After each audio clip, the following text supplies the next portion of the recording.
I will introduce Elliott Wagner and Ron Warwick. And I just want to preface that with saying that the Binghamton-Johnson City Sewage Treatment Plant is probably our most valuable resource in Broome County. I've heard it stated that way anyways. I mean, it's protecting the Susquehanna River, and Ron and Elliott and the others are working to make that happen. We'll find out more from them. And then a little bit about Elliott. He's really an electrician. He received his electrical training in the U.S. Navy. Started his electrical career in Silicon Valley, California, where he's from California. And he's a C10 electrical California contractor with a license in 1991. He started working at the Binghamton-Johnson City plant in 1995 as plant electrician and instrumentation tech. He's received 3A wastewater license in 2006 and 4A in 2016. And now he's the superintendent of the plant. So Elliott, welcome, and we'll turn it over to you. Thank you all. Good evening. I'd like to let everyone know that the Assistant Superintendent, Ron Warwick, is in the wings here. And hopefully he'll be helping me a little bit if I stumble. Public speaking is not my forte, so forgive me if I say a lot of but basically what we'd like to introduce you to is the new Binghamton-Johnson City wastewater treatment plant and our new processes.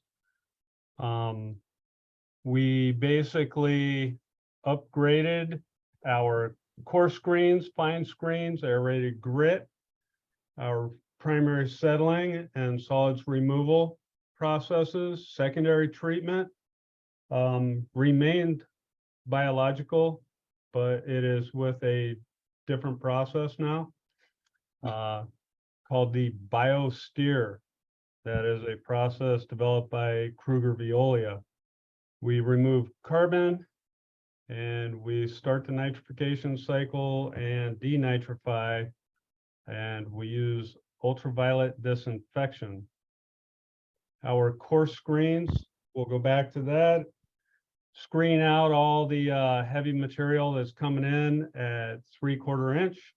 Anything greater than that is removed. Our fine screens screen down to 6 millimeters. And we use an aerated grit system to help settle out a large portion of our grit, so we don't have to deal with that in our primary settling tanks. Primary settling tanks send over to either mechanical thickeners or gravity thickeners. We like our mechanical thickeners because they're much more efficient and quicker. We can do 3 times as much wastewater in the same amount of time. From either the mechanical thickeners or the gravity thickeners, we feed anaerobic digesters. I'll go on to our next slide here so you can see what I'm on about. We average, our volatile solids reduction averages 58%. This last month, it was 65%. Out of our digesters, we then centrifuge daily. We remove between 65 and 70% of the water from that sludge material. And then that is then taken up to the landfill where they use it as a top dressing. Sludge tons that were produced in 2022, you can see what we put to our digesters is 86,040 tons. Our sludge tons to the centrifuge was 80,299 tons. And then our tons to the landfill, you can see a drastic reduction there of water and volatile solids. So we took only 6,380 tons to the landfill. These are our numbers per month. You can see where we total out here. We do take grit and screenings as well as a separate charge. That was 223.41 tons. Let's get to the meat. Obviously, I think everybody has heard that there was a viewport failure in our secondary treatment facility last February 18th. That viewport was in a live cell, and at the time we were pumping 60 million gallons a day through that. When that viewport separated from the wall, it unfortunately flooded the entire secondary treatment gallery, and we lost all use of secondary and thereby tertiary treatment as well. So we weren't starting the nitrification process, so we had nothing to denitrify. As soon as we could, we bypassed our secondary treatment and converted our tertiary treatment cells to carbonaceous cells, if you will, just to remove some of the TSS and BOD that was still present. We also were able to salvage an old 10,000 gallon tank, and the electricians and operators and mechanics all worked together to convert that into a sodium hypochlorite tank. And we started injecting sodium hypochlorite on top of our UV disinfection to get as much pathogen kill as we could. As you can see in February, this is our TSS. We shot up all the way up here. This was a pretty bad time for us because, as you can see, what our average was looking like for 22 months prior to this. We'll go on to our phosphorus. I know this is a great concern. It is one of our TMDL. It is one of the parameters that we look at for the TMDL. We are very concerned about phosphorus, nitrogen, TSS, BOD, ammonia. We try to filter out as much as we possibly can. Myself, I'm a fly fisherman, so I don't want any of this stuff in the river either, no more than anybody else that works at the facility does. So this was an extremely tough time for us all personally. And as you can see, we were looking pretty bad getting up towards our limit of total nitrogen. The 12-month rolling sum limit is 639,261 pounds. And when we got up here to 52 or 527,262, we were sweating pretty hard. We did not want to break that. If we would have ran another month, we probably would have broken that. But the communities pulled together, the village and the city, along with the plant workers. We had a lot of help from ServPro, Matco, Vacary Devencentis, Evans Mechanical, Rotork, Actuators. Everybody stepped up. We really put some people under a great deal of stress to get this back up and running. And within 165 days, we had flow going back through the secondaries, and started achieving some better results. The same thing happened with the phosphorus here. Let's see, 2022, these are the months in question. And we track the pounds out and our removal every month. We track it every day, but just to make it pretty clear here, you can see the yellow number for TSS alone in the year 2022, because of these 6 months here. Look at what happened to that number. It doubled. It was a very tough time for us here at the plant. Total nitrogen, phosphorus, this is what we were averaging prior to the event. And it nearly doubled.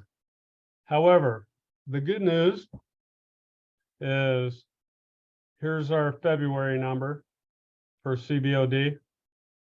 And here is our September number. Our monthly limit is 18, as you can see, signified by the red line. And this is where we like to live, down here. It takes a catastrophe for us to go above this line. You can see that, the same thing for TSS. Our limit is 20 milligrams per liter a day, per day for the monthly average. We like to live down below that red line. Total nitrogen. This is a look at 2019 January. And when we started, our new permit was April of 2020. The first month we met the permit and maintained that record for 22 months until the viewport failure. As you can see, when we started back up in late August, by September, we were already meeting the permit again. Phosphorus, ammonia. So our limit is 1,800 pounds per day. And these are actual pounds per day. This number here is 13 pounds per day. 1,800 pounds, 13 pounds. Granted, these were our two best numbers, but even our averages, if you look at those numbers, our averages got to be at the most 38, 40. We're pretty proud of that. And this is wastewater math for me.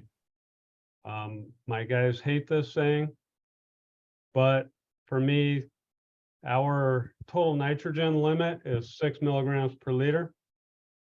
I like to run around 2. If we get close to 4, I start getting sweaty palms. I don't like it. If we run around 2, that gives us a little bit of freeboard so we can have a bad day. Hopefully we don't have too many of those. This is a look at, the next slide is going to be a look at February 19th. Some of these pictures are going to be hard for Ron and Adam if he's here to see, but this substance right here is the media that is in the biosphere. It's actually a polystyrene, just like what you would find in a beanbag chair. And mixed in with all of this is also K5 media. It's an interesting product. It looks like a wagon wheel made out of plastic that is very similar in appearance to a milk jug. But it is a place that the bacteria can attach themselves to. And this system, as you can see by the numbers, it works awesome. It is an unbelievably good, efficient, not very electrically greedy process. And from an operator standpoint, there's a lot less process testing that you have to do daily. Here's another look at the facility. This thing right here is at about 8 feet high from the catwalk. As you can see, it was a really bad mess. It was very tough working conditions. But the next slide will show you what a lot of determined plant workers and contractors in our community can pull off. This is about what it looks like today.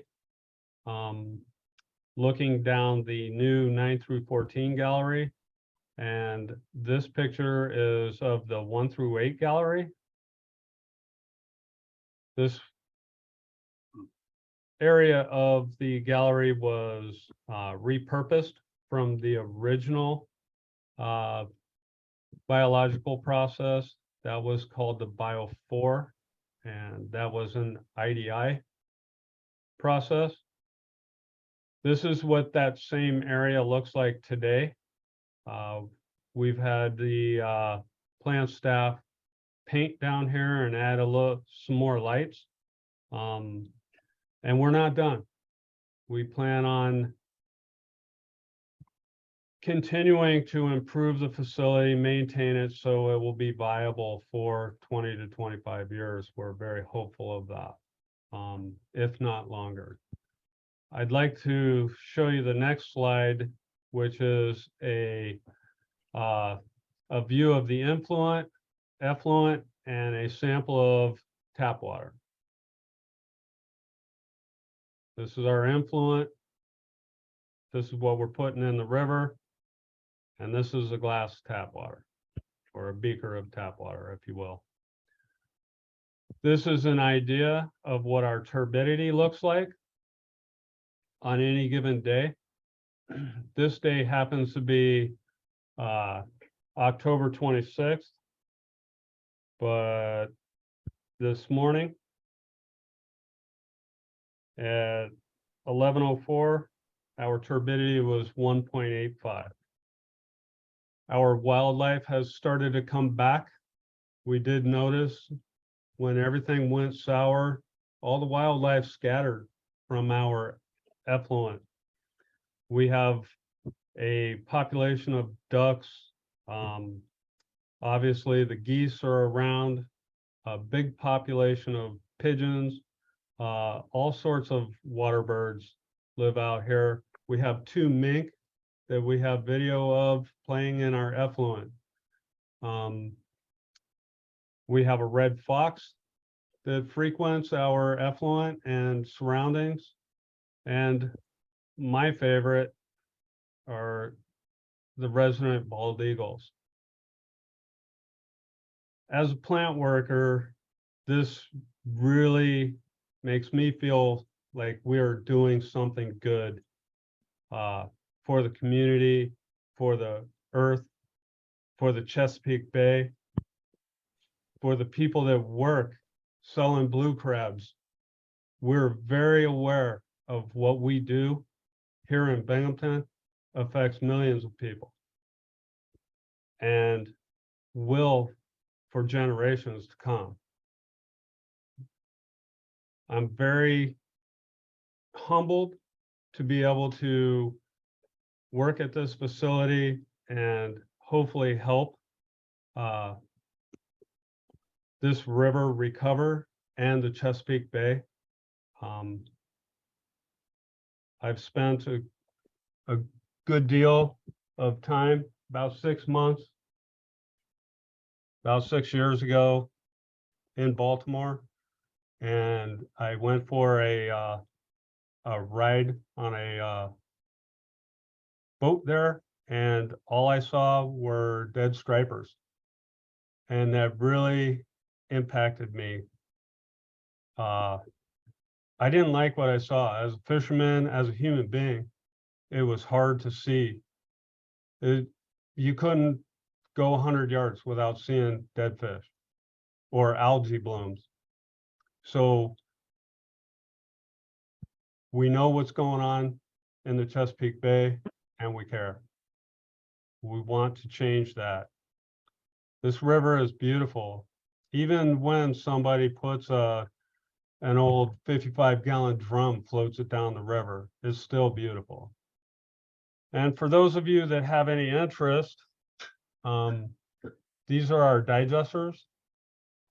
We capture our digester gas, and then we scrub it in a gas skid, and then we send it over to 5 C65 capstone microturbines, and we can produce over 5,000 kilowatt hours per day. Yesterday we produced 4,068 kilowatt hours. We don't sell that back to the utility because we are one of the largest users of electricity, but it offsets the cost of our electricity. We also have an array of 180 Trina solar cells. They don't produce quite as much, but they're going to be here for at least 25 years. This is me. I'd like to state that I did surrender my California electrical contractor's license for anybody that's wondering why I would hold that. I am a City of Binghamton master electrician, and I've had 28 years at the plant. Ron? Yeah, sorry. Obviously, I've been there 23.5 years. I started off as a truck driver there, and I've worked my way up through to an operator. Got my grade 4 wastewater license, and now I'm the assistant superintendent. Come on, man, you got something to add. Well, obviously, I have my CDL license. I've been an automotive technician for many years. Probably another 20 years on top of the time I've been at the plant. So Ron's a little humble, but he is one heck of a troubleshooter. When it comes to the process and anything mechanical at the facility, he's right there, lending a hand to our plant mechanics. He's always there with a good idea. And Ron, did Adam join us? I don't know if he's here or not. I'll scroll on to our senior operator. He started off as an operator trainee, then went over to the mechanics department. Continued working in operations as well. He got his grade 4 wastewater license, and he's been at the plant for 14 years.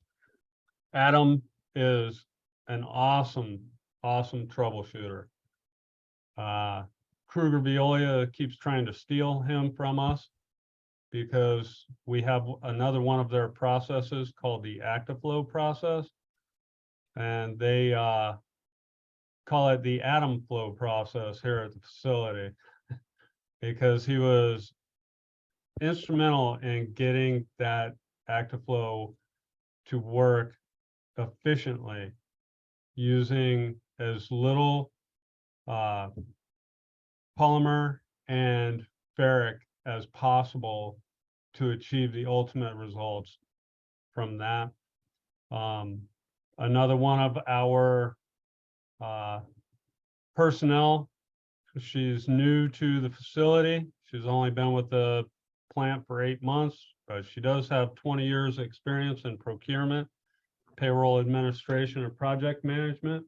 She is our business manager, Billy Goodson. She is helping us walk through some stuff, change of from the J system over to the ES system. Empire State System for the accounting downstairs, or downtown. And she does not want to speak. We also have a facility engineer. He graduated from Alfred University. He's got 9 years with the plant. And Kristen Toceni, our laboratory director, quality assurance lead technical director.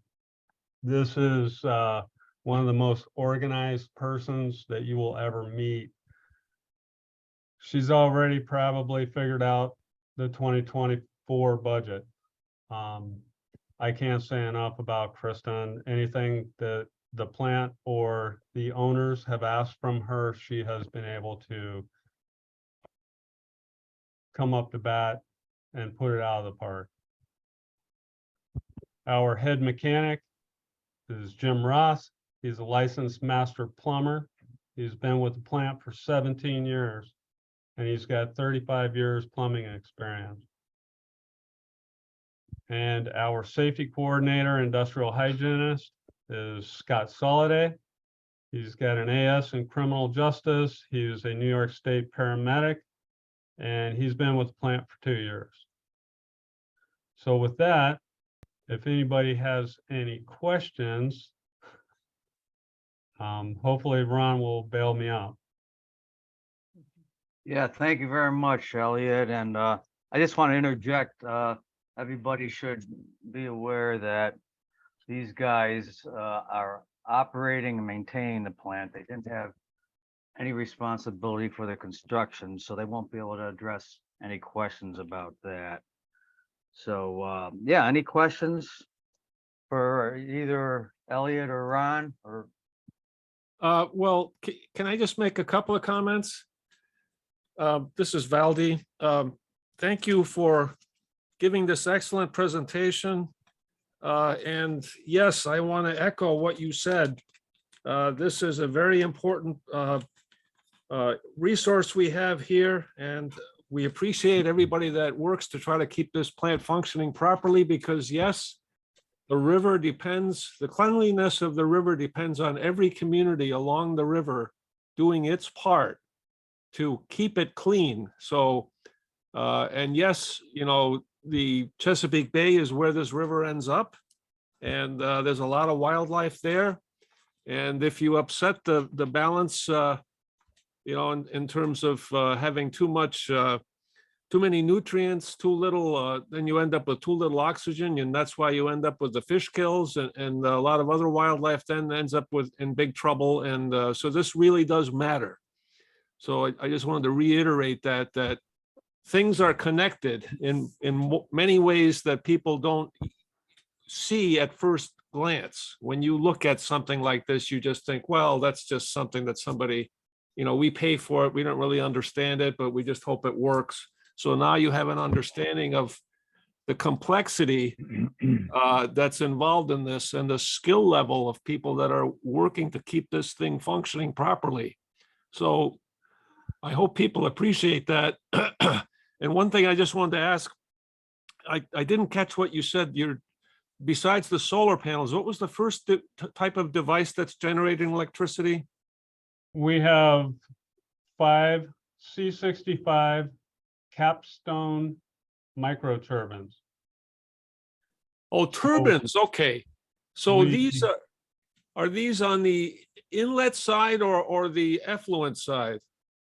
So can you see this on the screen, my cursor? Yes. Yes. Yes. Okay, so these are our anaerobic digesters. They produce digester gas, which contains about 65% methane.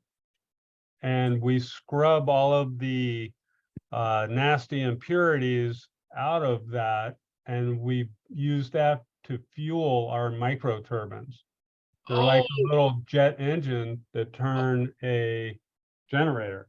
Okay. Okay. So it's the methane that comes from the anaerobic digestion that is being burned to drive these little turbines. They're like little jet engines turbine engines. So yeah, okay, very good. So that takes care of what otherwise would end up having to be disposed of in some other way, and you don't want to let that go into the atmosphere, without it being combusted. And hopefully it's a complete combustion as can be done, because methane is in the first 20 years roughly after being released into the atmosphere, it's 86 times as bad as carbon dioxide in terms of the greenhouse gas effect. So very good that this is happening, and it's nice that it's generating electricity and that you're able to use that electricity too. So thank you for not sending this gas into a pipeline for distribution to customers, because then I'd be asking the next question, which is, when are you going to work on stopping that? So thank you for explaining that. No problem. It looks like somebody in the chat has Yeah, you asked, see those? what's in the sludge? Can it be burned for heat and energy? Absolutely. Yeah, and Jim has his hand raised. So what was it exactly that failed in February 22? So on one of the walls, there was a viewport that would allow you to look inside the cell and see the media. You could only see the small window. The media is pressed up against there, so you couldn't see beyond one piece of media. But the color tends to give you an idea of the health of the bacteria that are living on the media. Mm-hmm. And so one of those separated, and I'm going to have to leave it at that because I'm not a structural engineer. Thankfully, our insurance has stepped up to the plate and helped us recover. So there's been a minimal impact to our budget. Terrific. So the city and the village didn't take a huge hit from this. No, we did not. I bet there was some money changing hands to all those contractors. Yeah, we kept it as low as we could. Thanks to one of the local contractors, I will say Mako, they kept the cost down significantly. They reduced their labor cost by 1/3. It was pretty impressive. Thank you. Any more? And Elliot, you see the other question there about the increase in effluent? Okay, over the year over year. I have to say that it looks to my eye that it goes up and down. It's kind of like riding a tame roller coaster, if you will. Based on, how wet the year is, the population, if like when SUNY is in session, we see a small increase, and then when they go away for the summer or winter break, it eases up again. But overall, I don't see a huge increase. And yes, I look at those numbers quite a bit. If you look on the City of Binghamton's website, you'll see a 3-year spreadsheet of our pounds in and pounds out and pounds removed. There's a lot of data on that spreadsheet, but if you look at it carefully, you'll get the gist. And you can see a good 3-year look at the influent coming in for TSS, BOD, total nitrogen, phosphorus, the whole bit. Everything's in there that is of concern. I don't put the pathogens in there. We're averaging around 2 MPN for fecals. The UV system is working wonderfully. That's another awesome process that takes 3 more chemicals out of our process. It is really nice not to have to use sodium hypochlorite and then sodium thiosulfate or any hydroxide or any of that. The fewer chemicals we use, the better, in my opinion. I think in the DECs, and Ron's would probably say that too, Oh, definitely, I agree with that. based on the WTC report he has to do every year. Yep. What's WTC stand for? Water treatment chemicals. Oh, We- okay, thank We you. have to tell them everything we use. If we want to use a new chemical, it has to be approved with the DEC before we could use it. And they want to know exactly how much we use every year. That way they can determine exactly how much could potentially go into the river. How much more waste can the plant handle above its current level? So you Okay, guys work with the DEC, and that's been going well from what I've gathered. I visited your facility, what was it, back in January, and there's a letter posted there from the DEC Commissioner Basil Sagos commending you on your efforts there and getting the plant back in working order. So I just want to let everyone know that. yeah, that was directed to all of the plant workers, not just any one particular person. People stepped up. It was crazy. We had people working a lot of OT, very concerned that we get back up and running. It was pretty impressive to see. Made me feel real good about the workers that work at this facility.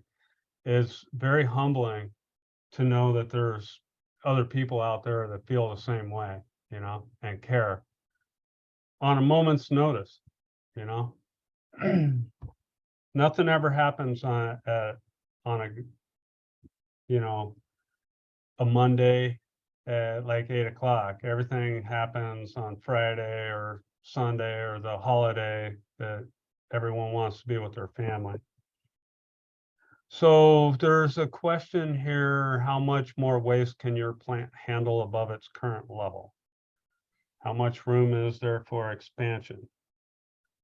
So that is a good question, and one that I would rather a process engineer answer. I know that we have some room, but the way they calculate our influent flows and loadings, it might be a little different than the way I would see it as just a black and white number. I know they take in a lot of other factors that I am just not aware of, because that's not what I do for a living. And I don't know, Ron, you have any experience with that? No, not really. So I'd rather say nothing than to tell you a story. Well, what should Mm. help you guys is over time, if they separate the wastewater and the The storm. stormwater, thank you. Yeah, And combined you won't be sewers. taken in as much. And I know that both communities are working on that. It might not be as obvious every single year because of the way that they do the work on the streets. I know that they will separate a street, but it might not have a direct flow to the storm sewer. So as they work on the lower streets and create a path to the river for the stormwater, it will get better over time. This is Jim. you receive material from various municipalities. Do any of them have separated storm and sanitary flows? That's a good question. I am not privy to their CSO BMPs. I think maybe the city engineer, possibly Ron Lake, would be able to answer that question. And then Josh Holland, I believe, is the engineer for Johnson City. We have nothing to do with the collection system at all. Okay, thank you. So you're dealing with City of Binghamton, Village of Johnson City. Is it one entity that you report to? Is it a joint board? Or do you have to deal with both municipalities individually? So there is a joint board. I believe it's like 51-49% owned in favor of Binghamton, I believe, but you know, those numbers aren't exact, so don't quote me on that. But of late, we have seen a lot of support from both sides. And I think they realized that this is a very important asset to the community and the Chesapeake Bay. Every issue that we have had, they've stepped up. We just had a water leak here, and the city of Binghamton sent down an engineer and offered their services in case we needed material or engineering help. It's been great. Glad to hear it. Thank you. Okay, I got a few more questions. Sorry, I'm hogging time again, but there'll be more time later too.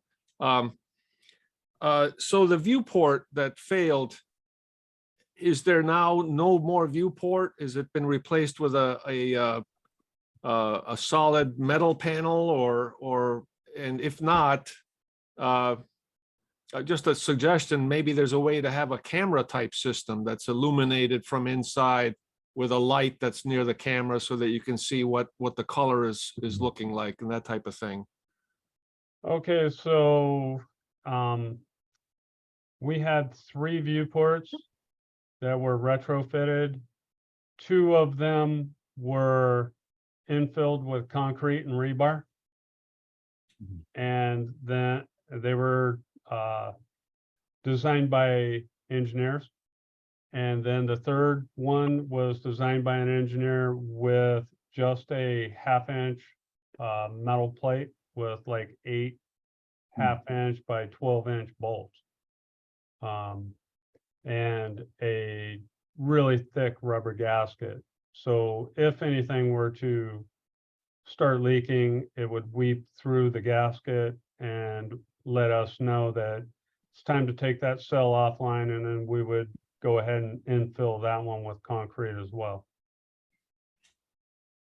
Okay. The other thing I'm wondering about too is, has the privatization discussion faded away? Is that over with now?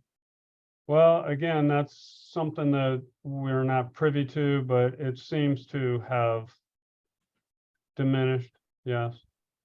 Okay. There's always somebody, you know, counting beans, and we understand that.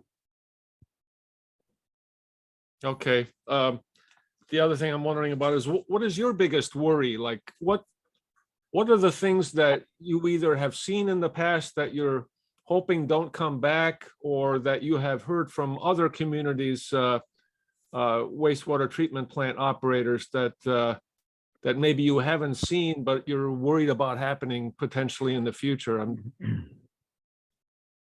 Well, I am concerned about treating for PFAS and PFAS, because that will be a financial burden on the ratepayers again.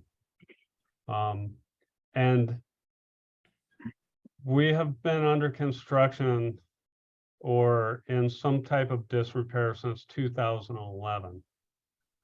So one of the things that I would like to see is the plant have the ability to run consistently without being under construction or have a financial burden on us. I understand that that's coming, just like everything else, you know, you got to pay to play. We've been beating up the earth for a long time, and it's time to give back a little. Yeah, we share that concern, Elliot. I mean, PFAS is everywhere, and certainly coming down the rivers and coming in from the influence. Yeah, that's I hope that somebody develops an efficient way to process that. What are there even any available options at the moment to try to reduce the levels of PFAS if the regulations were to go into effect in regards to what the effluent coming out of the wastewater treatment plant might be imposed? So I know next to nothing about PFAS and PFAS treatment other than one, webinar that I was involved with. And that webinar was based on a point source treatment. Basically drilling a bunch of holes and creating a curtain of charcoal or whatever around the facility that's actually, polluting the groundwater. I don't know how it would work at a facility like us. And keep in mind that at any given day, we could be treating up to 72 million gallons a day. That includes recycled flow, obviously, but at least 60 million gallons of influent is what we're required to treat. Okay, thank you. Is there anything that you would like to see from the community as far as support for something, questions or comments, or something that we can do to help? Yeah, there's one thing that comes to mind. Flushable wipes are not flushable. Please use the wastebasket. And toss your grease out instead of flushing it down the toilet. Yeah, that can make big grease balls, right? Yeah, we have to remove that here. And That's manual work on your part. well, we were lucky enough to get an automated grease skimmer system as part of the new processes. And it seems to, we've worked some of the kinks out of it, and it seems to work pretty well now. And it has kept our digesters operating at, if you can achieve 65% volatile reduction in an anaerobic digester that is 50 years plus old, I think we're doing pretty good with that. Oh, your digester is that old? The Yeah. largest one, I believe, was installed in the 70s, and the two smaller ones were probably in the 60s. Ah, Yeah, they've been around for a piece. and that's the biological process. Is that Yeah, right? it's an anaerobic digestion process. Okay. How many workers are at the plant? We have 42 workers currently. We are hiring somebody within a week, so it'll be up to 43. We have the funding for 47. Unfortunately, like everyone else, we're having difficulty hiring, and it's kind of hard to hire 3 wastewater operator or a 2 off the street, they would have to be looking to relocate. So most of our older operators have moved up from within. We're very proactive when it comes to training. Adam has been awesome training I see there's another microturbine question. He's been training the new up and coming operators. We've reestablished process testing for our operators on top of what we do in the laboratory. The process testing has actually engaged a lot of the younger operators. We thought it would be good, but we didn't know it would be this good. It really helps us operate the plant efficiently with data that is right now. We don't have to wait a week for it to come back from microvac. Do you recover the microturbine heat? We recover some of the heat, yes. They are a combined heat and power microturbine. So I take it you run 3 shifts, is that correct? Yeah, we're 24/7 here. We'll be here on Christmas Day. Yep. Yeah, and then the off shifts or the, graveyard shifts, whatever you want to call them, and even holidays, you probably have people on call too in case something goes wrong. Maybe do you have like at least skeleton coverage of any testing that might need to be done to try to diagnose what's going wrong if something seems to be not working properly? So I live 2 miles from the plant. Ron lives about 10 miles from the plant. Adam's a little bit farther. On our graveyard shift, we have a 3 operator. Our second shift, we have a 3 operator. Day shift, we have several 4s and several 3s, 2s, 1s, and trainees. We do the bulk of the training during the day shift, so they have an opportunity to get trained by multiple operators, not just one person's philosophy. And they're trained on every aspect of the facility. And then they end up, as junior personnel, they end up on the other shifts until they bid to come to day shifts.